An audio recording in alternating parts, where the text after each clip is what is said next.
Olá, minhas queridas alunas, meus queridos alunos. Vamos estudar nessa aula o cumprimento de sentença que reconhece a obrigação de pagar alimentos. Agora o novo Código de Processo Civil trouxe, né, o regramento específico, que inclusive aborda questões relativas com a prisão civil do devedor de alimentos, que situações, traz ali o que a própria jurisprudência já vinha evoluindo, né? Qual o limite para o pedido da prisão, o que eu tenho para trás que pode ser feito dessa forma. Se é possível eu fazer a cobrança dos alimentos pelo procedimento do cumprimento de sentença de obrigação de pagar a quantia certa, então trabalhando com a penhora de bens, tá? Então a gente tem aí um regramento novo no código, mas na verdade são situações que a gente já trabalhava no dia a dia forense, com o básico ali que a gente tem, que trata da lei de alimentos, e com o básico que a gente já tinha também da evolução da jurisprudência. Então, vamos pegar aqui para o nosso material, o cumprimento de sentença que contempla essa obrigação de prestar alimentos. Agora esse procedimento está regrado pelos artigos 528 a 533. E eu já tenho que pensar aqui também o seguinte: muito embora o CPC não fale disso inicialmente, nesses artigos, mas eu tenho de lembrar que o cumprimento de sentença que condene ao pagamento, esse procedimento, ele vai ser utilizado tanto para eu cumprir a sentença, quanto para cumprir decisão interlocutória. Porque a gente tem que lembrar que quando é protocolada a ação de alimentos, o juiz de ofício vai fixar os chamados alimentos provisórios, né? Então, se eu tenho ali alimentos provisórios fixados por decisão interlocutória e esses alimentos não são prestados da forma devida, no tempo devido, o que acontece? Eu tenho que pegar essa decisão e cumprir essa decisão. E eu vou utilizar esse procedimento do cumprimento de sentença previsto entre os artigos 528 e 533, tá? Então, é importante lembrar que, apesar de ser cumprimento de sentença, apesar de o código falar claramente em cumprimento de sentença, ele vai abranger tanto a sentença quanto aquela decisão interlocutória que fixou alimentos provisórios. O procedimento é bem simples, né? Como acontece com as outras formas de execução, tem que haver um requerimento do exequente, então não pode ser feito de ofício. O executado vai ser intimado pessoalmente, tá? Por que ele vai ser intimado pessoalmente, não na pessoa do seu advogado? Porque a tendência desse novo código foi trabalhar a intimação pessoal sempre que o ato tem que ser praticado, vamos colocar de forma personalista, né?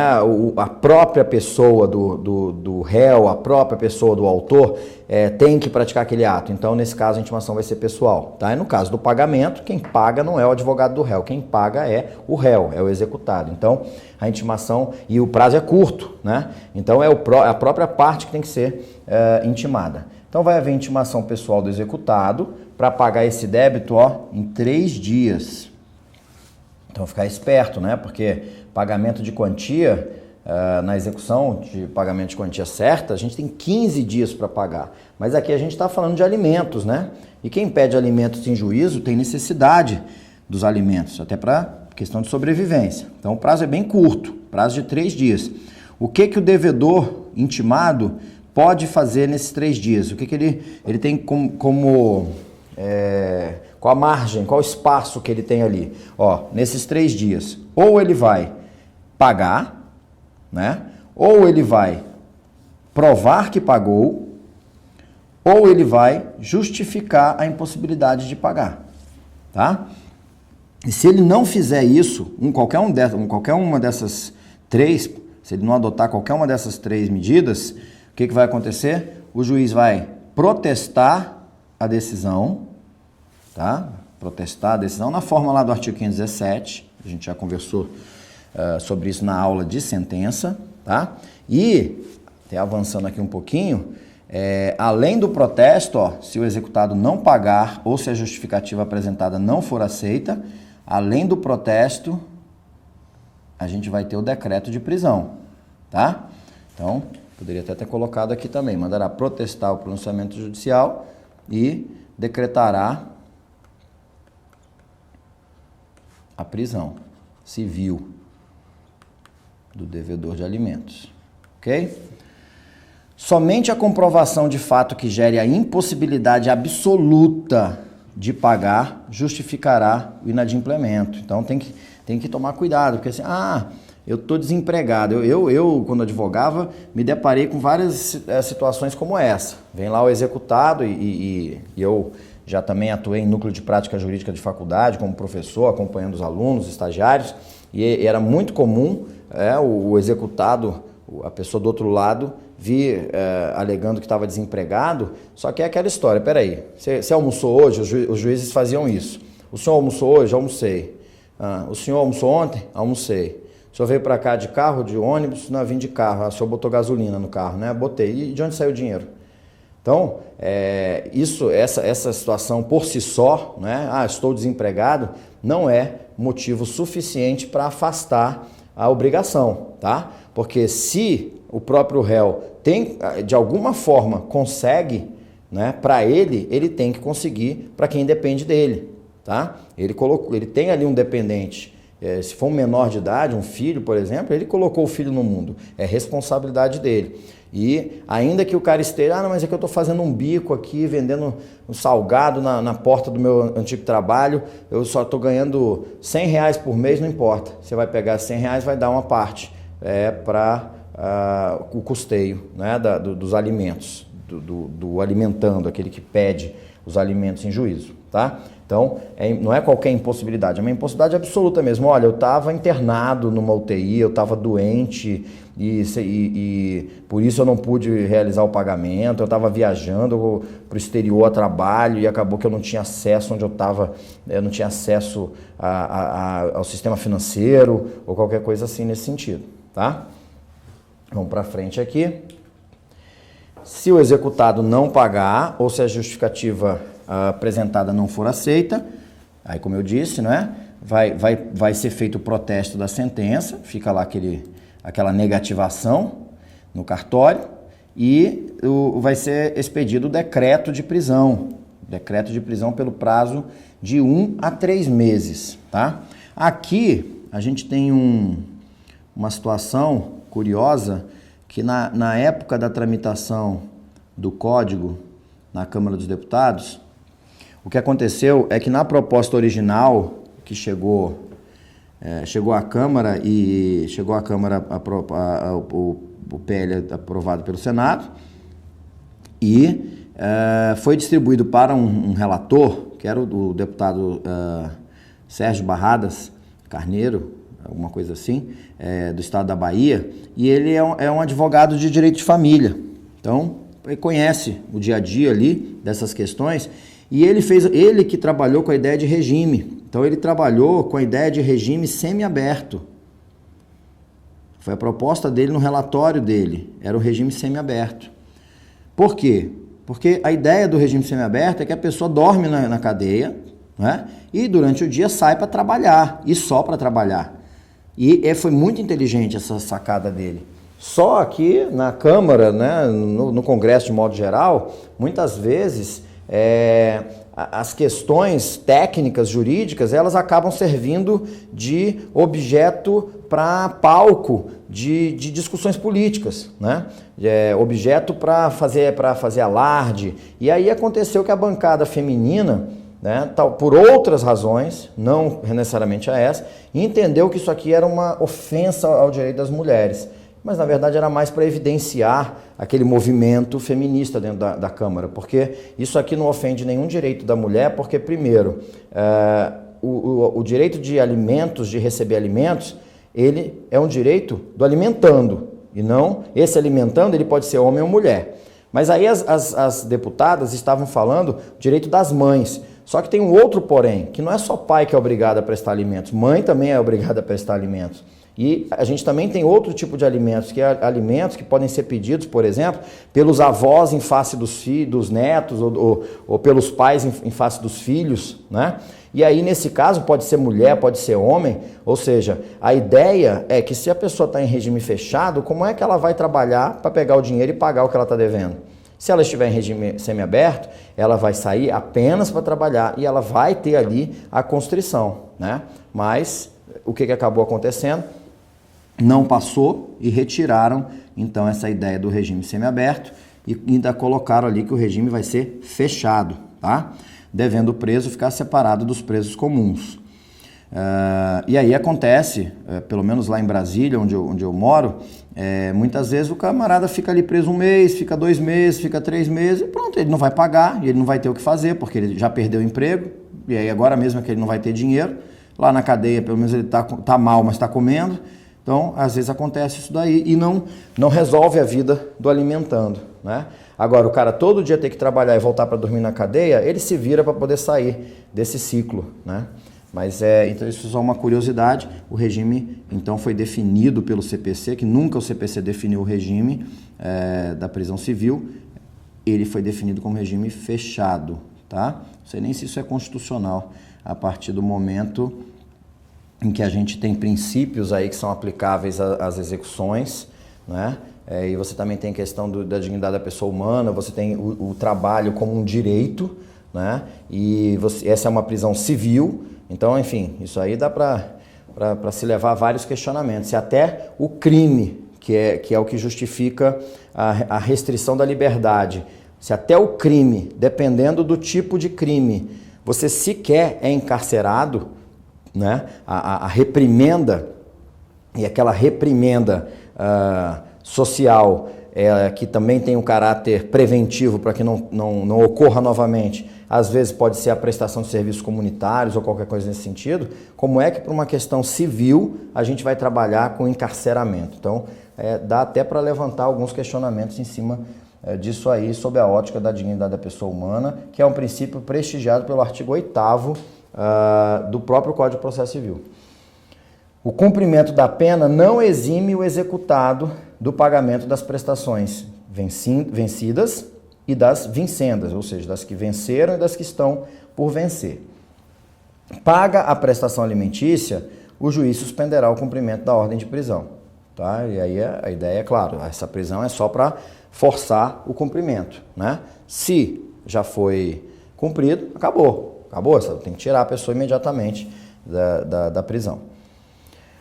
A prisão do alimentante, isso aqui já foi a jurisprudência até que construiu, ela só é possível para cobrar, para você forçar o pagamento daqueles débitos que abrangem até 3 prestações anteriores ao ajuizamento da execução, tá? Então só as 3, até as 3 para trás e, claro, as que se vencerem no curso do processo, tá? Porque se eu posso para trás, eu posso para hoje, né? Então nesse mês não pagou, eu posso pedir a prisão como forma coercitiva, tá?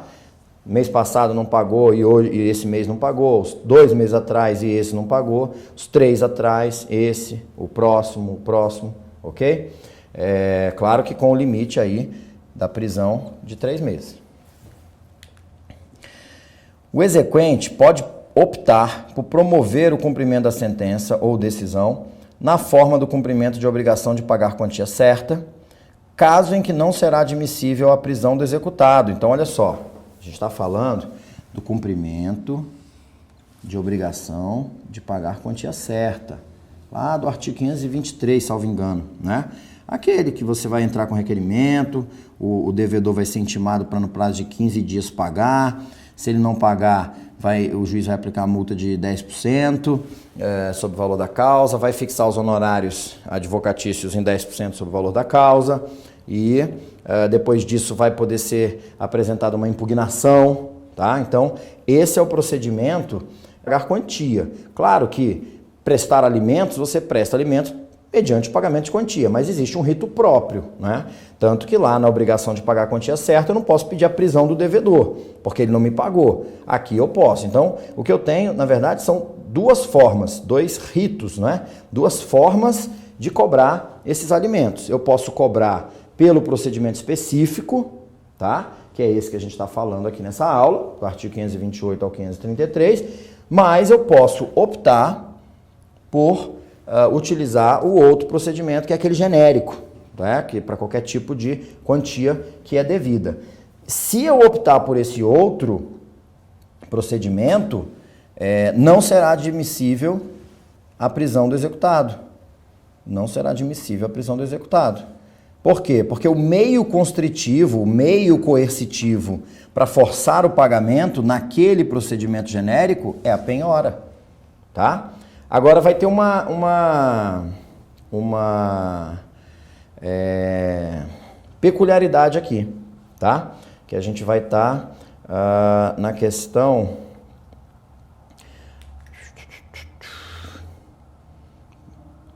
O objeto, tá aqui, ó. O objeto de execução pode ser descontado dos rendimentos ou rendas do executado, tá? Então eu posso pegar o rendimento do executado para quitar essa obrigação, ok? Mas então aqui, a penhora recaindo em dinheiro, então vou bloquear dinheiro, mesmo que tenha efeito suspensivo concedido, atribuído na impugnação, o exequente pode levantar esse dinheiro. Então vamos de novo? Eu tenho dois ritos, duas formas, né? Vou pegar aqui uma tela em branco. Olha aqui, ó. Eu vou ter aqui alimentos. Eu posso optar pelo rito específico. Posso optar pelo rito geral. No rito geral, lá do 523 ao 527, o que vai acontecer aqui? Eu vou fazer requerimento, eu vou ter intimação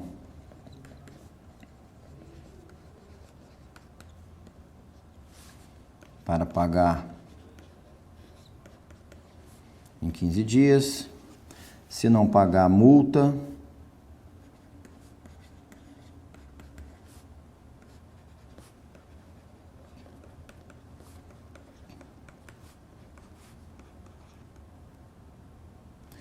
Por cento é assim, né? Estou fazendo ao contrário.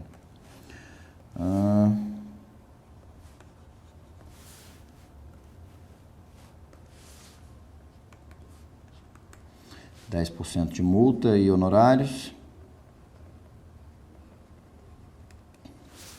E aí, eu tenho 15 dias para impugnar.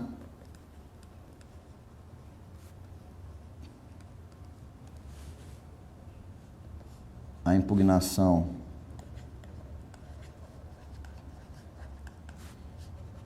sem efeito suspensivo como regra, mas pode ser concedido o efeito suspensivo. E essa que é concedido efeito suspensivo, mesmo estando suspensa a execução pela impugnação, eu vou poder, mesmo assim, fazer o levantamento do valor em dinheiro que está penhorado. Permitido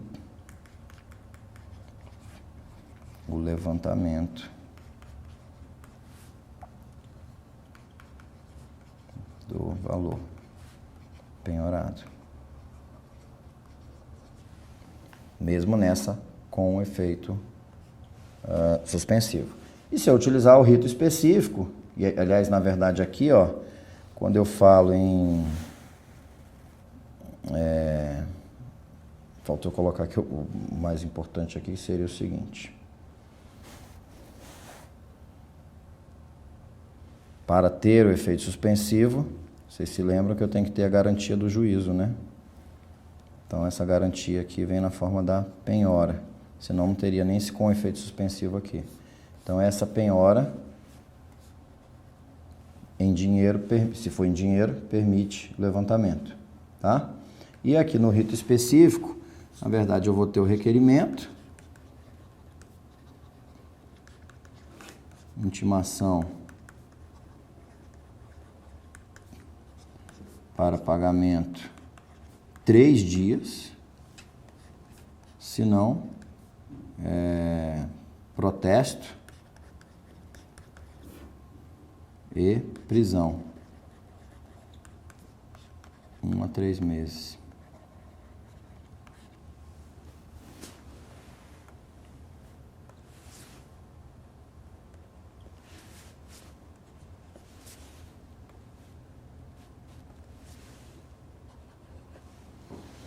Ok? Então essa que é a ideia aqui. Principalmente, importante a gente destacar aqui, isso, né?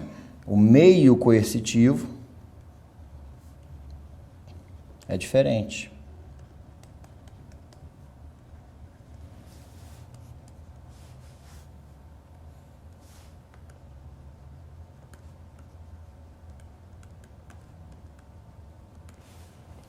Então, vamos voltar aqui. Espera aí. Não sei se vocês estavam... Eu ia falar, não sei se vocês estavam copiando, isso é vício de sala de aula. Só que a gente está falando está assistindo a aula no computador, basta dar um pause e terminar de copiar, né? Então, vamos seguindo em frente. Efeito suspensivo, a impugnação não obsta que o exequente levante mensalmente a importância da prestação, daquele valor que está bloqueado, tá? Aí o código fala que, além das opções previstas no artigo 516, parágrafo único, o exequente pode promover o cumprimento da sentença ou decisão que condena ao pagamento de prestação alimentícia no juízo do seu domicílio. Então, eu comentei ainda há pouco, então aqui é o seguinte, poderá promover, a gente está falando de competência. Quem é que tem competência? Qual juízo é competente para eu promover a execução? Então, na verdade, isso vai estar no 516, né? 516, parágrafo único, eu vou ter a seguinte disposição, ó. Ele diz que nas hipóteses do 2 e do 3, né, que é quando o juízo... primeiro assim, o cumprimento de sentença vai ser efetuado, em regra, perante o juízo que decidiu a causa no primeiro grau de jurisdição e perante o juízo competente nos casos de sentença penal condenatória, sentença arbitral e estrangeira ou acórdão proferidos por tribunal marítimo. Aí o parágrafo único diz que nessas hipóteses que eu mencionei, o exequente poderá optar pelo juízo do atual domicílio do executado. Então, a gente pode ter aqui juiz, não, fase de conhecimento, então, juízo de conhecimento. Posso optar pelo juízo domicílio do executado.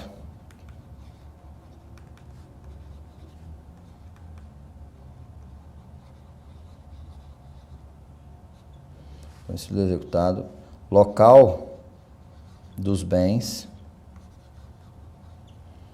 sujeitos à execução ou local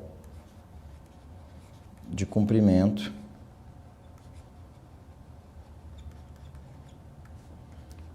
da obrigação de fazer ou de não fazer, tá? Então são essas as possibilidades. Então o cumprimento da sentença ou decisão condena ao pagamento de prestação alimentícia ainda no juízo do domicílio do devedor, do exequente, tá? Além, isso no caso dos alimentos, na ação de alimentos. Então, além dessas opções, eu ainda posso ter o domicílio do alimentando, que é quem pede os alimentos, que é o exequente. Seguindo em frente, quando o executado for funcionário público, militar, diretor ou gerente de empresa ou empregado sujeito à legislação do trabalho, o exequente poderá requerer o desconto em folha, isso aqui é importante, né?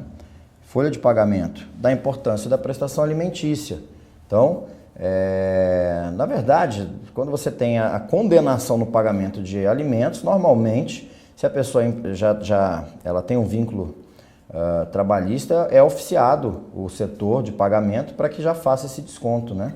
Mas aqui só está reforçando nessas hipóteses, funcionário público, diretor, gerente de empresa, ou empregado sujeito à legislação do trabalho, ó, qualquer um que está ali que tem contrato de trabalho. Tá? A gente vai ficar de fora aqui, na verdade, profissional liberal, pessoas que têm ali um contrato de empreitada, alguma coisa assim, uma situação, uma relação mais esporádica, tá? Mas se tiver uma relação continuada, é o desconto feito em folha.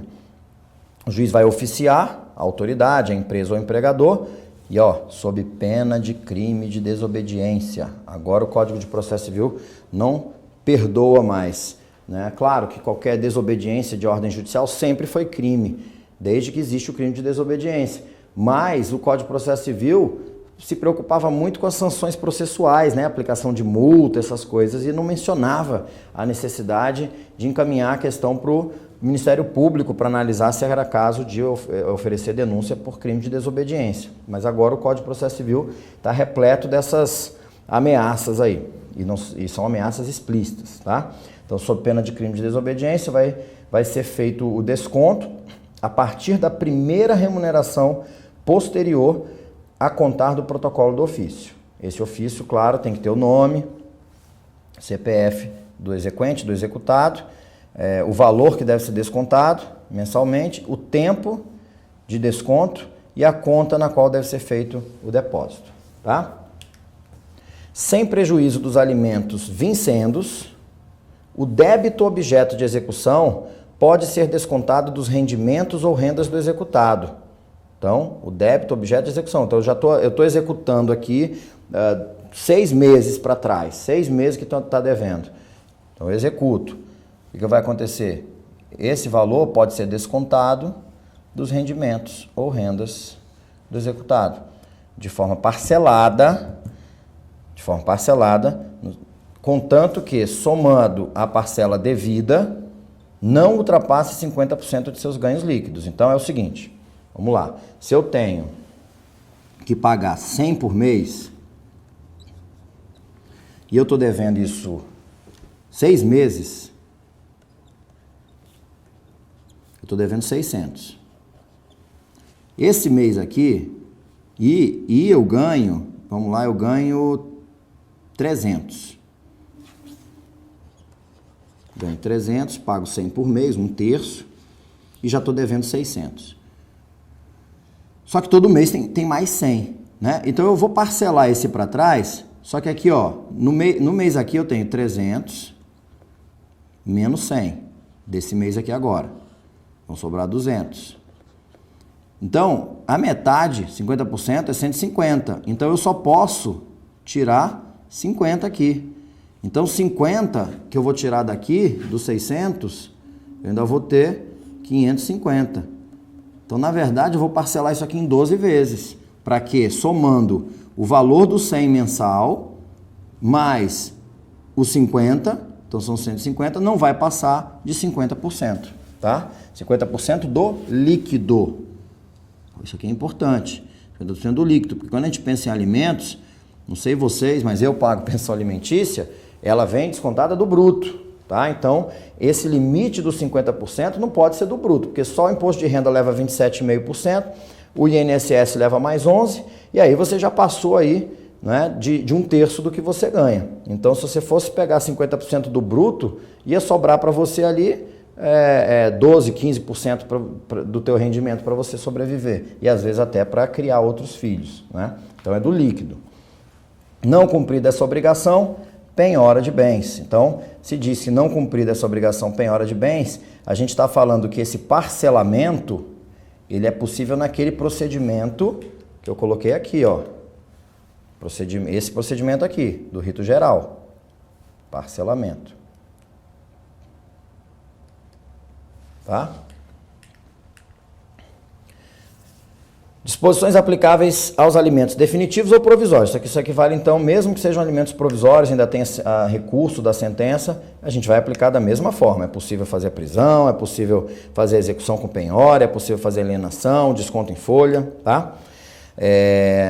A execução dos alimentos provisórios e dos fixados em sentença que ainda não transitaram em julgado vão ser feitas em autos apartados, claro. Por quê? Porque se são alimentos provisórios, primeiro, a gente está falando de uma decisão interlocutória, né?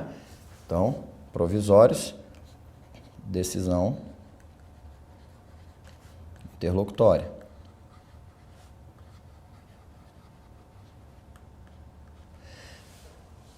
E a sentença que ainda não transitou em julgado está sofrendo recurso, tá? E uma decisão interlocutória também está sofrendo recurso, mas não tem sentença ainda. Se o recurso, seja da decisão interlocutória, é o agravo de instrumento do artigo 1015, seja a apelação, os dois, os autos, quer dizer, o agravo de instrumento até tem instrumento próprio, mas a sentença, a apelação, faz os autos subirem. Então, a execução provisória precisa ficar seguindo no juízo da execução, enquanto o recurso está sendo discutido lá em cima. Então, por isso que a gente vai fazer isso em autos apartados, tá? Mas se for um cumprimento definitivo, aí não. Aí o processamento se dá nos mesmos autos, porque na hora que for recorrer, sobe tudo, ok? Outra novidade aqui, ó. Verificada a conduta procrastinatória do executado, o juiz, se for o caso, vai dar ciência ao Ministério Público dos indícios da prática do crime de abandono material. Então, você tem um crime lá de abandono material, e aí você tem lá os elementos do tipo, e há indícios, né? Se a pessoa fica ali só fazendo o processo demorar, criando embaraços ao andamento de um processo de execução de alimentos, quer dizer, já tem o comando para pagar alimentos, e mesmo assim a parte cria embaraços, você pode ter aí, além da desobediência, da ordem de pagamento, você ainda tem essa questão do abandono material, tá? Quando a indenização por ato ilícito incluir prestação de alimentos, caberá ao executado, a requerimento do exequente, constituir capital cuja renda assegure o pagamento do valor mensal da pensão. Então vamos lá, isso aqui é importante, ó. Quando eu tenho o dever de indenizar, de pagar alimentos lá em razão, por exemplo, da relação de paternidade, maternidade, parentesco, aquilo ali não é ato ilícito. Agora, eu posso ter o dever de pagar alimentos em razão de ato ilícito. Por exemplo, um atropelamento, uma batida de carro, que eu deixo a outra pessoa de alguma forma incapacitada para o trabalho ou qualquer coisa assim, eu, além de uma indenização, né, eu posso ser condenado no pagamento de uma pensão alimentícia, de alimentos mensais mesmo, tá? E aí, nesse caso, que é um caso diferente, porque a causa dessa obrigação é um ato ilícito, caberá ao executado, a requerimento do exequente, constituir capital cuja renda assegure o pagamento do valor mensal da pensão. Então, se o exequente pedir e o juiz determinar, o executado vai ter que pegar o capital, quando diz capital aqui, separar um valor, deixar aquele valor aplicado, e aí, toda hora que for saindo aqui, todo mês vai tirando um valorzinho disso aqui para assegurar o pagamento do valor mensal. Só que esse capital não necessariamente é só dinheiro, tá? Que você deixa aplicado. Porque, olha só, o capital pode ser imóveis, direitos reais sobre imóveis.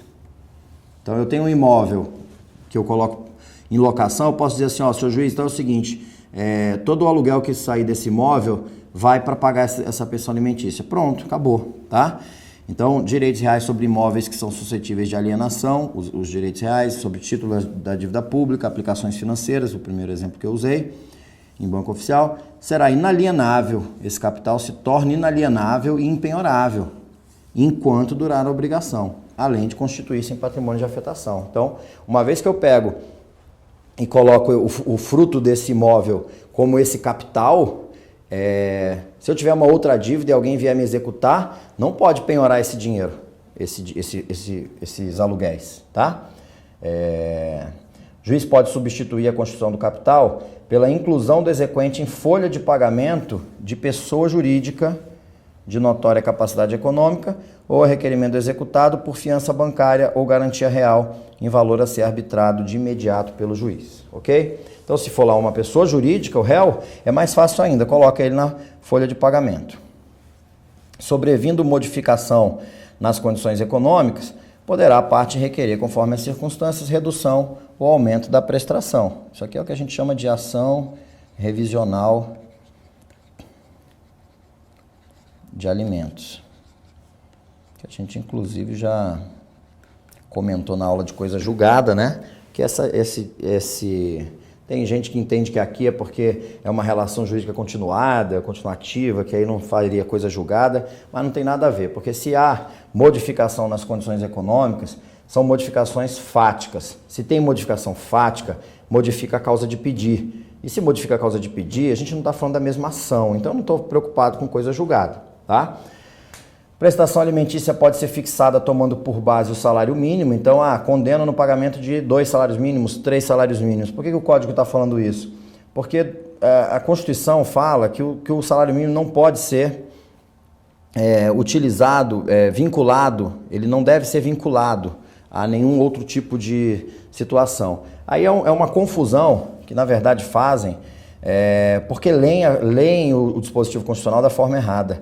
O que a Constituição está tentando proteger é o salário mínimo e não impedir que se utilize o salário mínimo como referência para qualquer obrigação. Mas muitos juízes falavam por aqui, não, a Constituição proíbe a vinculação ao salário mínimo. Na verdade, é proteção do salário mínimo, quer dizer, eu não posso fixar o salário mínimo corresponderá a 3% do salário do subsídio do ministro Supremo. Não posso fazer essa vinculação do salário mínimo, porque toda vez que mexer no subsídio do ministro Supremo, vai mexer no salário mínimo, mexendo no salário mínimo, vai mexer nos proventos de aposentadoria, e você quebra a Previdência e quebra o Estado.